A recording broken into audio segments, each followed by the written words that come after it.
ต็มเลยครับคุณ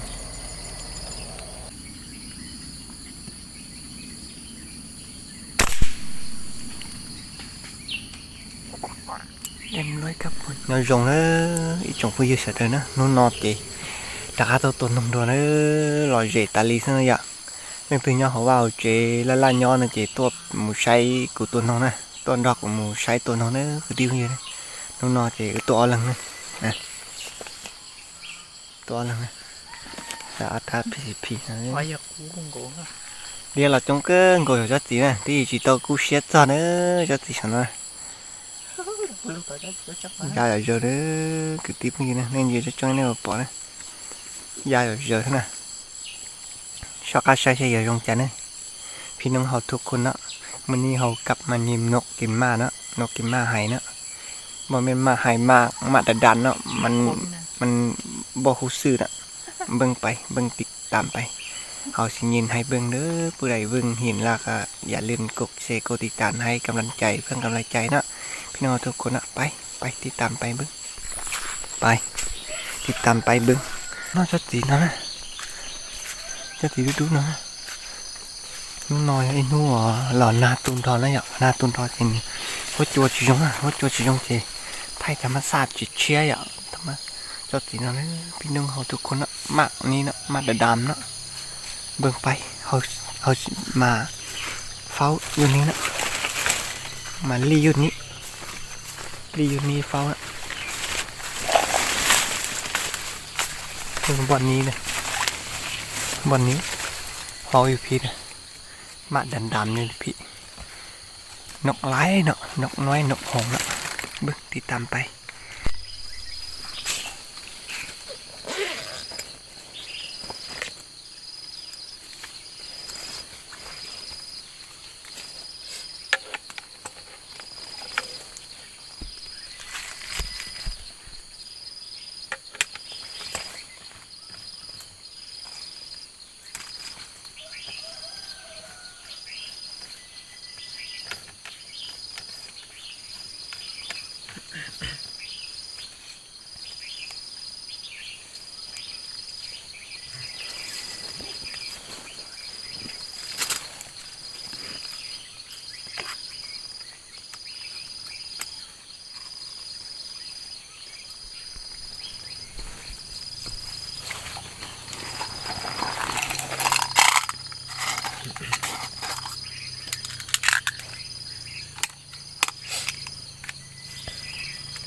พี่น้องเราทุกคนนะจะใส่หมูตรงนี้นะหมูใส่ลูกนะ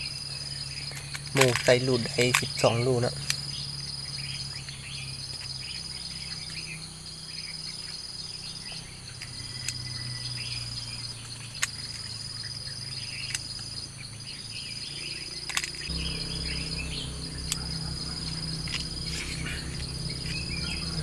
ได้ละ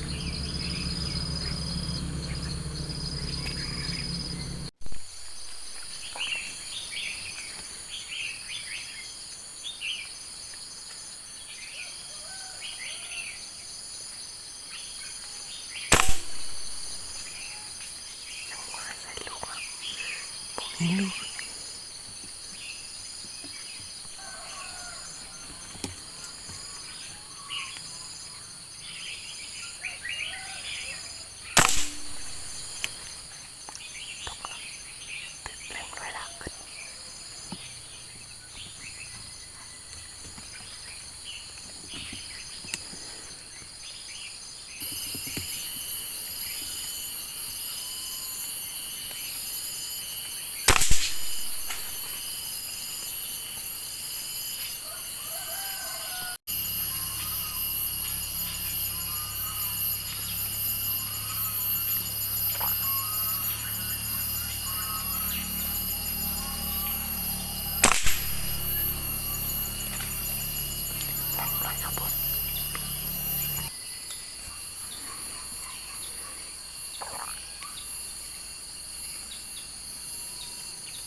เล่นด้วยครับคุณ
เล่นด้วยครับคุณ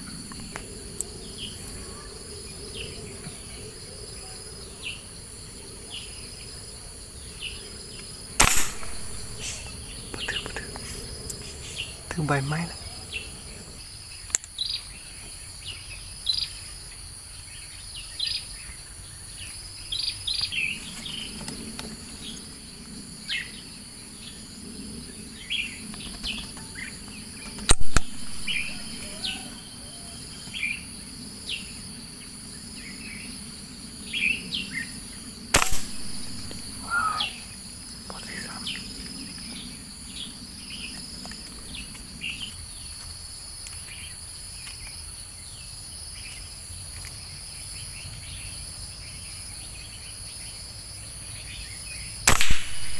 เล่นด้วยครับคุณ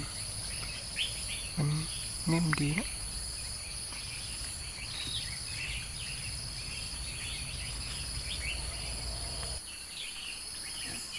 กลับมาแล้วกินมากแล้วกลับมาแล้วมันกินมากดูถึงนี่ก็มียิงตรงนี้ก็นะว่าไปแล้ว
เล่นด้วยครับคุณ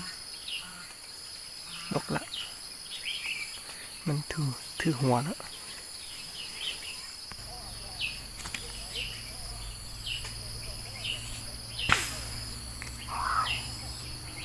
มูยินนะครับมันไปละ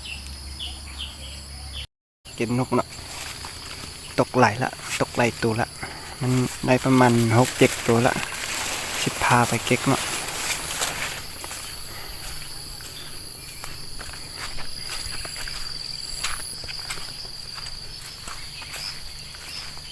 นกกินหมากอันนี้เด้อหมัดดำอันนี้นะ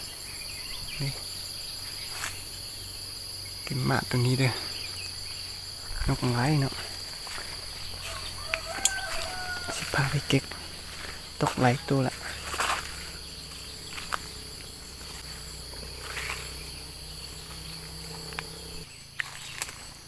โอ้คือว่ายินไหลเท่ว่าบ่เห็นจัดตัว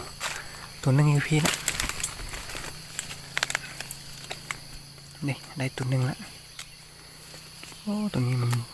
ถือปีกนะตัวนึงอยู่พี่ละตกอยู่พี่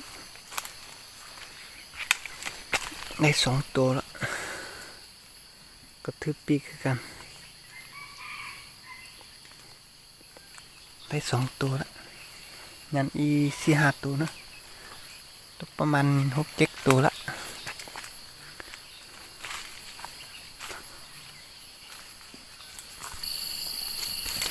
ตัวนึงอยู่พี่เด้อ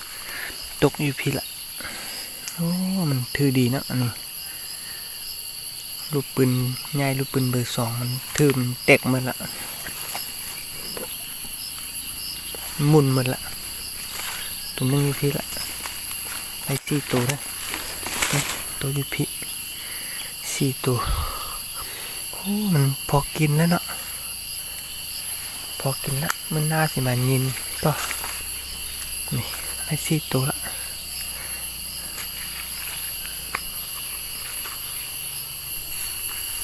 นี่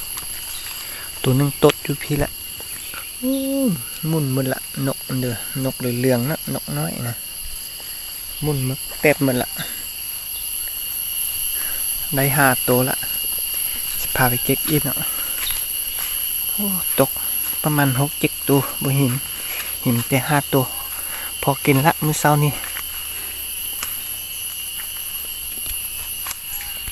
มันบ่หิมละมันหายหมดละโอ้ได้แต่5 ตัวนะได้5 ตัวยามันพอกินละไปเฝ้าตอมละนี่มากตรงนี้นะมาดำๆตรงนี้มันโบฮู้ซื่อนะไผ่ฮู้แล้วคำมิ้นมานะมันโบฮู้บนดำตรงนี้เลยนี่พี่เลยอ๋อมามื้อเช้านี้ได้เจ5-6 ตัวพอกินในที่เนาะใส่ลูกตรงนี้เนี่ยลูกตอกเนี่ยเฝ้าหมาดตรงนี้เนี่ยมันใกล้เนาะนี่ประมาณ20 เมกเนาะนี่ประมาณ20 เมกพอดีถือดีโอ้พี่นึงเฮาทุกคนนกมันไหลเนาะผู้ใดมัดเบิ่งเฮายิ้มนกนี่อย่าลืมกดติดตามกดแชร์ให้กำลังใจเนาะไปติดตามไปจนได้เฮาสิยินให้เบิ่งเด้อพอกินเนาะได้แต่5 ตัวพอกินละไปเลยมันน่าจะมายินต่อติดตามเนาะติดตามไปเนาะติดตามไปเบิ่งคลิปใหม่เนาะไปเลยcứ tiếp như này bạch chế mà xin chỉ đôi lực đại nữa cứ tiếp như nữa lì thế nông là lò xí thế nè nông lò xí thế chị bài này ạ bài cho mà xin chỉ đôi lực đại nữa đừng dùng nhà thì tàn thơ đại rồi thế này cứ tiếp như này